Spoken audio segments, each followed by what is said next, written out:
Program Love Your Child hadir untuk memberikan tips kepada para orang tua dalam mendidik dan membesarkan anak-anak. Untuk mengetahui lebih lanjut, jangan lupa subscribe YouTube channel Love Your Child dan nyalakan lonceng notifikasinya. Kali ini kita akan membahas lanjutan dari topik kita sebelumnya, dan topik kita saat ini yaitu menenangkan anak saat stres. Kalau di episode sebelumnya kita telah membahas mengenai apakah anak bisa stres, membantu anak mengenali stresnya, kali ini menenangkan anak saat stres. Nah, jadi kan memang berarti kesimpulannya stres itu bisa muncul di mana saja, kapan saja, baik mungkin sudah direncanakan atau mungkin nggak direncanakan ya, tiba-tiba di jalan dia nggak salah apa-apa, tiba-tiba dipukul orang misalnya, stres tuh. Yang pertama memang kalau kita coping atau menangani stres yang sedang dialami oleh anak, kita perlu reframing dulu.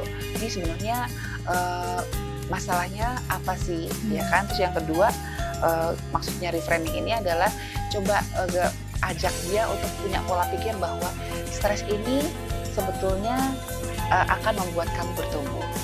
Gitu.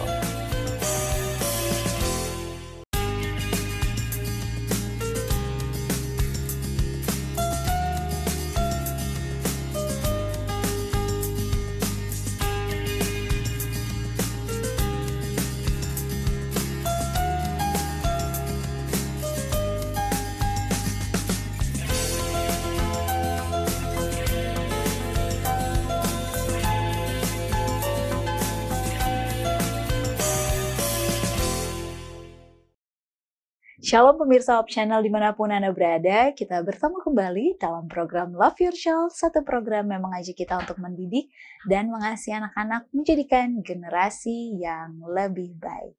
Apa kabar Anda berserta dengan anak-anak Anda? Kami selalu mengharapkan Anda dan juga anak dalam keadaan yang berbahagia. Kali ini kita akan membahas lanjutan dari topik kita sebelumnya, dan topik kita saat ini yaitu menenangkan anak saat stres. Kalau di episode sebelumnya kita telah membahas mengenai apakah anak bisa stres, membantu anak mengenali stresnya, kali ini menenangkan anak saat stres. Apa yang akan kita lakukan? Kita akan membahas bersama dengan narasumber yang telah hadir, yaitu Ibu Helena Valentina. Beliau merupakan seorang psikolog dan juga praktisi pendidikan. Shalom Ibu Helena. Shalom Eva. Kita masih membahas soal stres nih. Kalau yang sebelumnya kan lebih ke manajemen stresnya. Sekarang kita mau membahas tentang menenangkan. Jadi ini mungkin paskanya ya. Atau mungkin ini pada saat dia stres, ini lagi posisi gawat daruratnya. Oh, gawat daruratnya. Ya kan, kalau kita misalnya mau mendengarkan, kita mau melatih dia untuk bisa lakukan rutinitas dengan lebih baik dan seterusnya, membuat dia melihat bahwa ini masalah ini adalah sebuah kesempatan. Itu mah kalau udah tenang, ya kan? Nah, sekarang nih kalau lagi UGD-nya gimana nih? Ini kalau gitu gawat-gawatnya ya. P3K-nya gimana? Karena mungkin kadang kita lupa bagaimana cara menenangkan saat gawatnya, takut salah langkah, apa yang harus kita lakukan. Ya mungkin bahasa sederhananya gini, kalau anak kita mungkin terluka, ya kan, kita boleh nasihatin dia, nah lain kali jangan lewat situ lagi ya, terus lain kali pakai sepatu supaya nggak kena paku, itu nanti. Nah sekarang pada saat luka gimana? Betul. Nah, ini kita mau bicarakan sekarang. Nah tapi sebelumnya kita mau Ya sedikit kan? dulu flashback kali ya, bukan flashback. Kita coba kasih tahu ulasan sedikit ke pemirsa yang episode yang sebelumnya, supaya pemirsa jangan lupa untuk menyaksikan episode yang sebelumnya. Bisa klik mungkin di link di sini. Kalau di sini kita mau kasih tahu kalau sebelumnya kita mau bilang setiap anak itu bisa stres, bahkan balita. Yes. Dan tingkat stres dan macam-macam stres setiap anak juga berbeda ya. Betul. Yang sebelumnya anak balita ini stresnya mungkin soal mainan dia atau hal-hal yang dia inginkan. Menunggu terlalu lama, apa yang dia inginkan nggak dipenuhi. Terus ya diolok-olok teman. Betul. Dan gitu lanjut kan. lagi beda ketika mereka sudah sekolah, ketika mereka harus menghadapi banyak PR, les tiap hari, bahkan guru. Beda lagi ketika mereka remaja, soal mereka bersama berbeda dengan pendapat dengan orang tua, apalagi sibling rivalry atau persaingan dengan saudara kakak adik, betul, kakak atau adik. mungkin ada clash dengan pacar, atau mungkin cintanya ditolak. Itu dia, atau ya ditolak oleh teman, sebaya, itu berat banget buat dia. Nah, kita mau bilang kalau mungkin saat ini dewasa berpikir itu masalah yang remeh banget kayaknya. Belum tahu ya, masalah ditagih utang tuh lebih berat. Atau masalah dewasa tuh kayak lebih berat. Iya. Tapi ini kita mau kasih tahu bahwa ternyata masalah yang kita anggap remeh ini masalah besar buat mereka. Kalau nggak ditangani. Nah, kita langsung lanjut aja. Tadi kita udah tahu, oh ternyata mereka punya masalah besar nih Bu Helena. Bisa mengalami masalah besar. Dan memang stres itu tidak bisa kita pastikan tidak akan pernah dialami. Nah, betul. Karena stres itu sebetulnya kalau buat saya ya, itu perlu dikenali dan dirangkul menjadi sahabat. Karena ketika anak-anak pernah mengalami stres untuk lomba, pernah stres untuk ikuti satu acara di mana diambil bagian, itu adalah satu proses pendewasaan dia, mempersiapkan dia untuk lebih semangat untuk menghadapi tantangan, menghadapi mungkin tes-tes atau mungkin ujian-ujian yang membuat dia selangkah lebih maju dan selangkah lebih maju lagi. Kan kalau mau jadi karyawan juga kan perlu tes ya, Pak. Betul. Itu stres juga kan. Masa orang tua bilang gini, aduh ada nggak ya untuk jadi karyawan tapi nggak usah pakai tes. Kayaknya nggak ada sih sekarang. Waduh. Kayak sekarang kayak harus tes, bahkan saya rasa dimanapun pakai tes. Iya, betul sekali. Nah, jadi kan memang berarti kesimpulannya stres itu bisa muncul di mana saja, kapan saja, baik mungkin sudah direncanakan atau mungkin nggak direncanakan ya, tiba-tiba di jalan dia nggak salah apa-apa, tiba-tiba dipukul orang misalnya, stres dong. Iya dong. Atau tiba-tiba dia diketawain orang, kan stres juga dong. Nah, sekarang pada saat dia sedang mengalami itu, gimana menenangkannya? Karena untuk mengelola stres tentu saja perlu upaya untuk membuat dia stabil dulu secara emosional. Ya, betul. Nah, kalau gitu apa yang harus orang tua lakukan nih ketika mau membantu anak sekarang langsung? Masalahnya siapa dulu, Fa? Ini kalau anak-anak yang balita tentu saja beda penanganannya. Tapi yang pasti semuanya punya kesamaan yaitu semua dalam keadaan tegang nih. Betul. Ya, tegang kan? Nah, sekarang secara fisik dulu nih. Kalau secara fisik, kita bisa, kalau anak-anak yang masih balita tuh, coba ditepuk-tepuk. Iya, sabar ya, nak. Dielus-elus. Sayang, peluk gitu. Sih mereka dipeluk, diusap-usap punggungnya, itu udah cukup melegakan buat dia. Apalagi kalau kita bawa ke ruang terbuka, di mana ada udara sepoi-sepoi, sehingga oksigen yang masuk ke dalam tubuh dia banyak, dan tentu saja itu akan memberikan oksigen yang cukup buat brain dia atau otak dia, itu akan lebih mudah untuk lebih tenang ya. Jangan dibiarkan di situasi yang menegangkan, misalnya dia takut banget sama misalnya binatang atau apa, terus udah kita tahu dia jerit-jerit, kita paksa lihat terus, waduh. Iya kan, mungkin sih maksudnya baik ya, supaya dia lebih berani gitu. Mungkin boleh, tapi tenangkan dulu sambil kita ceritakan bahwa sebenarnya kupu-kupu itu nggak gigit kok. Kupu-kupu itu dia mau bersahabat. Diceritakan dulu, diredakan dulu supaya dia lebih tenang. Atau mungkin dia pengen es krim misalnya gitu. Sampai dia udah bisa udah bisa menangisnya tuh lebih tenang, baru kita bisa ngomong, kamu pengen es krim ya? Iya, mama jahat. Aku pengen es krim kenapa nggak dikasih? Iya sih, mama kamu pikir mama jahat ya? Iya. Terus kamu maunya es krim tuh sekarang ya? Iya. Terus tapi kalau misalnya kamu makan es krim lalu sakit, kamu sedih nggak? Nanti kalau kamu sakit akhirnya malah nggak bisa makan es krim sama sekali loh. Ini kan kamu kan baru seminggu yang lalu, nak, sembuh. Tunggu dulu ya, 1 bulan sampai sembuh banget. Kasihan tenggorokan kamu, itu masih lemah loh, masih nangis kalau kena es krim. Tapi enak mah, lidahnya bilang enak, tenggorokannya nangis, gitu. Kamu mau tenggorokan kamu nangis? Nah kan ngomong sama anak kecil kan kayak gitu kan, beda sama anak remaja kan. Betul sekali. Jadi intinya diberi pengertian kalau ke anak-anak kecil. Ya, tapi tentu saja tahap pertama adalah gimana supaya dia bisa lebih cooling down dulu dengan cara memberikan tepukan-tepukan, sentuhan, dan membawakan dia ke tempat yang terbuka atau udara segar. Nah, tapi kalau untuk anak SD, nah ini kita mau bahas yang anak SD ya, dan remaja beda. Pasti beda. Nah, pemirsa, kita masih akan membahasnya, tetaplah bersama kami di Love Your Child.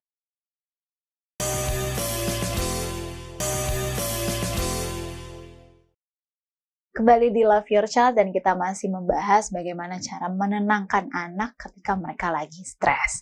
Ibu Hana masuk, kalau tadi lanjut anak-anak yang balita ya, atau Iya. yang masih di bawah 6 tahun ya, kita bilang belum sekolah.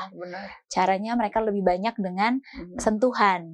Nah sekarang nih kalau mereka udah masuk sekolah, biasanya anak-anak SD nih, gimana Bu? Anak SD dan anak-anak yang mulai remaja Mulai gitu remaja, ya. betul. Yang paling ada 5 hal sih sebenarnya, 5 hal nanti selain juga ntar kita mau latihan Jova ya. Benar. Kita latihan untuk gimana coba untuk kita merilis ketegangan-ketegangan itu. Yang pertama memang kalau kita coping atau menangani stres yang sedang dialami oleh anak, kita perlu reframing dulu.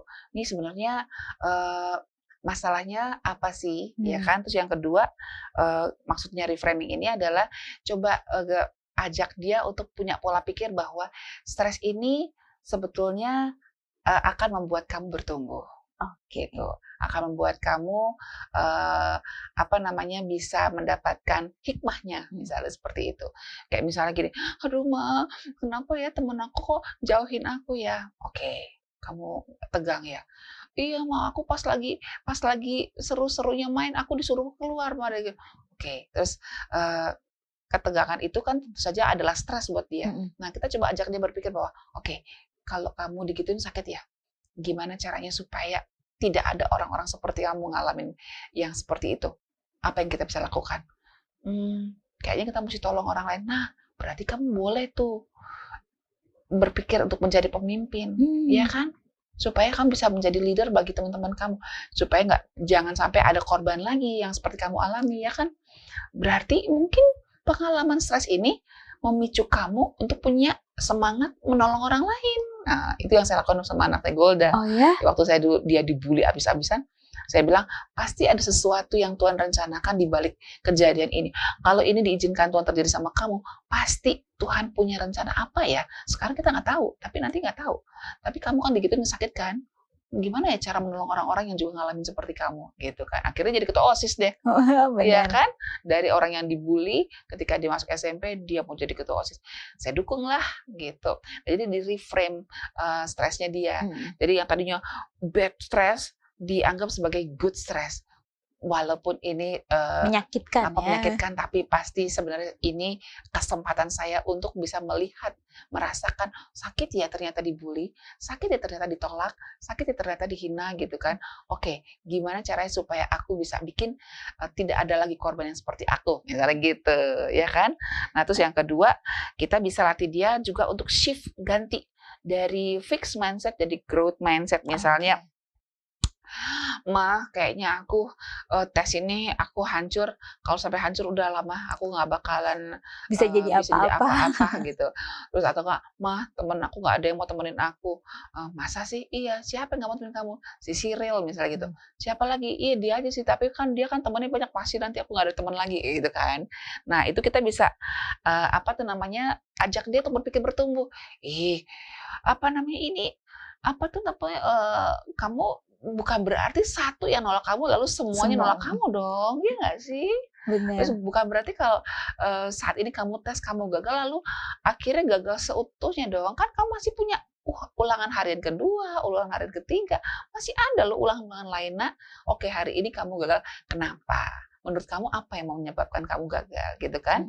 Nah itu jadi kita ganti dia supaya dia punya pola pikir yang bertumbuh gitu dalam menghadapi stres ini atau masalah yang sedang dihadapi. Nah yang ketiga tuh hentikan anak-anak yang suka punya overthinking gitu loh. Yang tadi kan, gagal satu orang nggak temenin dia, akhirnya semuanya nggak mau temenin. Seluruh dunia nggak mau temenin. Kita bisa bilang sama dia, oke, coba deh kalau teman kamu si Cyril nggak temenin kamu, terus seluruh dunia tidak menemani kamu, kira-kira apalagi yang terburuk yang kamu bayangkan? Wah, seisi dunia yakin kamu nggak mau temenin kamu. Mama nih apa nih? Oh iya ya, papa, kakak, terus itu sepupu kamu. Masih banyak kan yang menemuin kamu. Coba cek lagi di sekolah kamu, siapa yang masih mau ngobrol sama kamu. Tuh kan banyak kan gitu. Jadi kita bisa ajak dia untuk berdiskusi tentang overthinkingnya dia, bahwa overthinking itu membuat kamu malah ditambah stres kan, ngapain sih? Ya udah satu orang kan. Ya sudah kalau dia nggak mau teman nggak apa-apa. Mudah-mudahan dia berubah. Tetap berbuat baiklah. Mudah-mudahan ketika kita taruh kebaikan di hati dia yang menyakiti kita jadi bara api nanti nak, iya nggak sih? Tadi mau sendiri. Kalau kamu berbuat jahat sama orang yang berbuat jahat sama kamu, mah semua orang juga bisa, gitu kan? Akhirnya berubah nanti dia. Apalagi kalau kita kasih contoh-contoh nyata, tahu nggak sih itu? Tuh, dia tuh begini loh. Dia tuh walaupun disakiti tetap berbuat baik. Lihat deh, kamu seneng nggak dia? Iya, Mak. Nah gitu dong. Coba kalau yang itu, hobinya marah-marah mulu, enak nggak? Enggak, makanya pilih yang mana, kamu pilih yang mana. Jadi bisa juga dengan contoh nyata ya. Dan yang keempat stepnya adalah latih dia untuk memecahkan masalah. Oke, si itu tidak mau berteman sama kamu. Kira-kira sejak kapan dia begitu? Tadinya bagaimana? Oke, gimana cara mengatasinya? Mama temenin ya, gimana kalau mama kasih usul begini? Menurut kamu gimana? Terserah sih, kamu mau terima apa enggak gitu. Jadi intinya jangan sampai dia merasa didikte juga, biarkan dia putuskan, Betul. gitu kan. Jadi kita cuma sebagai pendampingnya dia aja. Keputusan tetap si anak yang ambil ya. Nah, yang terakhir baru gimana caranya supaya pada saat dia sedang dalam keadaan galau kayak begitu, dia bisa rilekskan tubuhnya gitu. Ya, yang pertama memang yang paling manjur tuh deep breath ya. Kan latihan pernapasan itu tarik nafas, hitungannya macam-macam loh, ada yang 8, 4, 15, ada yang macam-macam. Tapi kita pakai perasaan sendiri aja, kira-kira berapa lama kita bisa hirup udara sebanyak-banyaknya untuk mengisi paru-paru kita, tahan sebentar lalu keluarkan pelan-pelan. Nah, yuk tarik nafas dalam-dalam yuk. Kita segarkan dulu otak kita supaya kamu nggak terlalu tegang kayak begini. Ayo mulai yuk. Saya berapa kali ngajak anak-anak yang tegang kayak begitu mau kok. Ayo latihan. Kita juga ikut sama Mama Yuna. Mau dia. Terus gimana rasanya sekarang? Setelah 5 kali, 6 kali, gimana rasanya sekarang? Enakan sih, gitu kan. Terus, oke, sekarang ada cara lain nih. Mungkin badan masih kaku nih, karena mungkin habis mengalami trauma, habis tabrakan, atau mungkin habis kena musibah besar gitu. Nah, mungkin badannya ini kaku semua, Pak, bisa loh pakai gitu. Kita latihan ya, Pak ya. Ini namanya latihan progresif untuk merilis stres tuh, merilis stres pada otot kita. Nah, biasanya kalau kita suka bilang, seperti bayangkan nih ada lemon. Bayangkan aja ada lemon kan, kita squeeze. Ya kan, kita cengkram gitu, kita peras sekenceng-kencengnya, habis itu kita jatuhkan. Nah, gitu. Squeeze lagi kenceng sampai keluar airnya nih, lemonnya. Habis itu kita buang sekenceng-kencengnya. Nah, itu udah lama-lama lemes. Nah, terus kakinya juga bisa jadi kakinya juga kaku, Pak. Kita nggak sadar, pikiran kita yang tegang, stres, tapi badan kita ikut semua ikutan stres juga. Iya, jadi kaki, coba nak, kamu bayangkan kaki kamu masuk ke lumpur ya, tekan, masuk ke lumpur yang dalam, udah goyang-goyang, udah. Setelah itu angkat pelan-pelan, taruh lagi, masukkan lagi ke lumpur yuk, 1, 2, 3, masukkan, tekan terus, tekan nak, saya tarik lagi. Nah, seperti itu. Jadi latihan itu membuat ototnya menjadi lebih lentur dan lebih rileks. Oke, kita udah langsung praktek nih ya tadi ya. Dan ternyata tanpa kita sadari juga otak kita yang lagi stres, badan kita ikutan stres. Dan itu juga yang mungkin dirasakan oleh anak-anak kita. Makanya dibilang kalau pikiran stres itu sangat besar pengaruhnya untuk menimbulkan penyakit pada tubuh kan, termasuk pada anak kita. Betul sekali. Kita masih akan membahasnya nih Bu Helena, dan pemirsa tetaplah bersama kami di Love Your Child.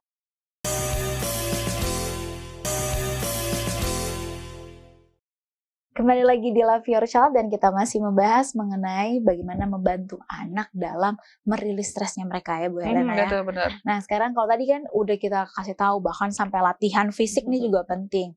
Apalagi yang harus orang tua lakukan? Kadang kan kita orang tua mau buat kita, aduh anak kita udah stres, maunya kita kasih senang gitu loh Bu Helena. Nah iya, ada yang perlu dihindari, Pak. Oh ya? Karena sering salah kaprah gitu. Saya juga pernah denger nih ada seorang, ya saya nggak mau sebutin namanya ya, tokoh di dunia ini gitu, dan ya akhirnya hidup anak-anaknya juga kacau gitu. Kenapa? Ketika anaknya stres, ya malah dibawa ke tempat yang justru makanan-makanan nggak sehat gitu. Ya kan Oke. diajak makan junk food, ya kan. Dalam keadaan enjoy mungkin nggak apa-apa, enjoy kita bisa tambahin dengan yang lain gitu. Tapi dalam keadaan tegang, dalam keadaan kacau, di mana tubuh sendiri juga sedang kurang dalam posisi normal, lalu dikasih lagi makanan yang nggak sehat, ya gimana sih? Tubuhnya yang tadinya udah kaku Iya. makin sakit ya. Iya, dikasihlah kafein Ah, atau kopi, junk food, itu justru menimbulkan, reaksi yang kurang bagus lah sama tubuhnya. Ibaratnya sudah jatuh ketimpa tangga pula, udah stres karena masalah, tambah lagi dengan makanan yang tidak sehat, menjadi-jadi dong, iya kan? Harusnya dalam keadaan begitu, yang paling aman kasih air putih, Iya, atau betul. enggak ya jus buah yang betul-betul buah tidak dikasih gula gitu kan. Itu justru membuat tubuh bisa punya, daya tahan yang meningkat sehingga lebih mudah untuk, coping atau mengatasi, menenangkan dirinya ketika mengalami stres gitu.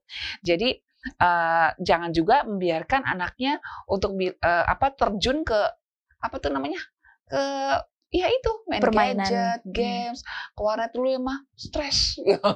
Iya, "Ma, aku lagi stres jadi aku mau nonton sepuasnya." Iya, karena habis ngalamin masalah yang besar, akhirnya malah dikasih nonton games dan sebagainya.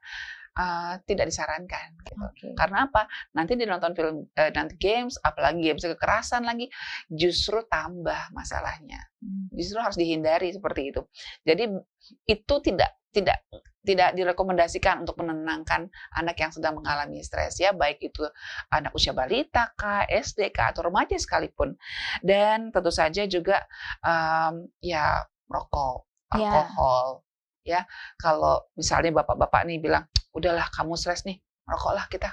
Iya tenangin pikiran, papa juga begitu kok." Aduh, malah itu jadi mulai, perkenalan yang, akan jadi konsisten dilakukan di kemudian hari. betul. Ketika dia stres, "Papa dulu ngajarinnya ngerokok nih." Oh, besok-besok begitu terus. Pelariannya tidak tepat Iya ya dalam dong. mengatasi masalah. Jadi,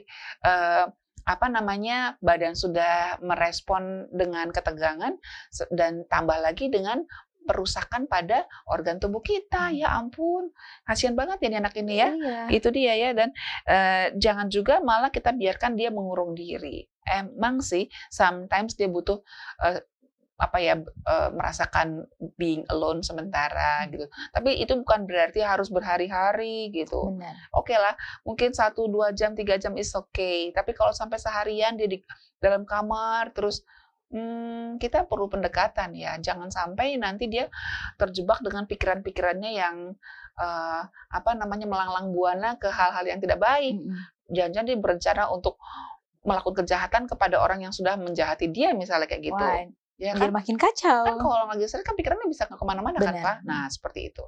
Nah, itu yang perlu dihindari. Jadi harus pakai seperti apa Iya, yang apa yang harus ya, orang tua lakukan untuk menjadi sarana lah ya. ya, tadi sih kita sudah bahas ya, tapi ini tips-tips yang praktisnya lah. Yang pertama, beri makanan dan minuman yang sehat. Walaupun mungkin kalau kita mau kasih tahu lagi nih ke orang tua, mungkin orang tua beranggapan apa hubungannya makanan sama orang stres. Tapi tadi sudah dikatakan, kita aja meningkatkan stres. daya tahan tubuh, Betul. menaikkan stamina, ya kan? Dan juga membuat sel-sel tubuh kita jadi lebih mudah untuk sama-sama menghadapi stres ini dengan lebih baik sehingga lebih cepat rilis, cepat untuk lebih tenang. Gitu ya. Dan berikutnya juga kasih ruang untuk berekspresi. Mungkin dia mau marah, biarin kamu marah-marah lah sayang. Kesal banget mau nangis, kasih nangis. Atau kamu mau mau coret-coret dikasih, misalnya anak kecil kan, kasih kertas, kasih krayon, biarin aja. Atau kalau dulu saya kasih anak saya tuh kapur warna-warni, jadi di lantai tuh dicoret-coret sama dia. Jadi kalau kamu kesel ya, coret-coret aja, nggak apa-apa mah nggak apa-apa, nggak ketepel, gitu. Jadi kan dindingnya aman, Iya benar. lantai kotor nggak apa-apa dong, bisa dipel kan. Seperti itu, jadi dipuas-puasin, lama-lama dia kan hilang, pelan-pelan hilang. Ih gambar apa ini kamu? Wah kamu ini ya, lihat ada gambar, mama lihat tuh kayak ada gambar ini nih, buaya nih. Bukan buaya, itu cicak. Lama-lama akhirnya dia lupa dengan kesedihan dia, atau kemarahan dia, atau stres yang sedang dialami gitu. Jadi dikasih ruang untuk berekspresi. Kalau mau nyanyi-nyanyi, kalau mau teriak-teriak. Bahkan dulu sempat saya ajak anak untuk, "Ayo kita teriak sama-sama ya, 1, 2, 3, wah!" Habis ujian nih, habis ujian kan stres ya. Terus mereka saya suruh teriak 10 detik, "Tua, gapat, panjul." "Udah lega belum?" "Belum, lagi, 1, 2, 3, ya sekencang-kencangnya, wah!" "Udah lo, udah lega sekarang Nak?" "Lega." "Oke, sekarang kita lomba." Gitu. Iya kan, jadi ketegangan itu bisa dirilis dengan, salah satunya dengan, melakukan ekspresi ketegangan dia dengan sesuatu yang tidak merusak, kan teriak nggak masalah dong, iya nggak sih? Atau nyanyi kenceng-kenceng gitu, nggak apa-apa kan? Nah, yang biasanya kalau anak-anak bisa juga dengan bermain ya, anak-anak usia balita kah, SD atau SMP atau SMA dan seterusnya, itu bermain tuh sangat powerful juga. Iya. Kasih bola, main basket atau main bola, udah itu bisa lupa itu. Ya benar. Iya kan? Apalagi temennya teriak-teriak gede, "Aduh ayo dong!" Gitu. Jadi jangan dibiarkan mengurung diri gitu. Iya kan? Dan ternyata banyak hal positif yang bisa kita ajarkan ke anak selain menambahkan hal-hal yang membuat mereka makin stres seperti tadi. Dan memang kita perlu juga mencari akarnya ya. Jadi kenali kenapa dia begini, kenapa dia ngalamin ini. Misalnya kenapa dia kok sampai bisa masalah dengan si Cyril tadi sampai dia ngomong-ngomongan temennya bisa bentak, dia kenapa? Cari akar masalahnya. Jangan-jangan ada sesuatu yang miskomunikasi. Kenapa anak saya sampai dimarahin gurunya? Coba cari tahu. Kenapa ya? Bina hubungan dengan guru. "Bu, kenapa ya anak saya kok sedih banget pulang sekolah, Bu? Boleh saya tahu, Bu, ada apa ya?" Misalnya gitu. "Oh iya, tadi dia salah pengertian sama saya. Tadi saya maksudnya suruh dia tuh ke kamar mandi supaya cuci muka karena dia tidur, Bu." Gitu. Tapi dia rupanya salah mengerti, dia pikir saya marah gitu kan. Selesai kan? Betul. Nah, itu dia. Jadi kenali masalahnya, jalin hubungan yang baik dengan orang-orang dewasa yang ada di sekitar anak kita, entah itu gurunya kah, teman sebayanya atau siapapun, sehingga kita bisa punya jaringan untuk menjalin komunikasi, menolong anak kita yang sedang stres. Iya, gitu. Oke, terima kasih banyak Ibu Helena. Sama-sama, Eva. Dan juga terima kasih banyak pada pemirsa yang telah menyaksikan Love Your Child. Kira kita bisa membantu anak kita yang mungkin sedang mengalami stres agar mereka bisa lebih tenang dan tidak mengulangi, maksudnya tidak berlarut-larut stresnya di masa yang akan datang.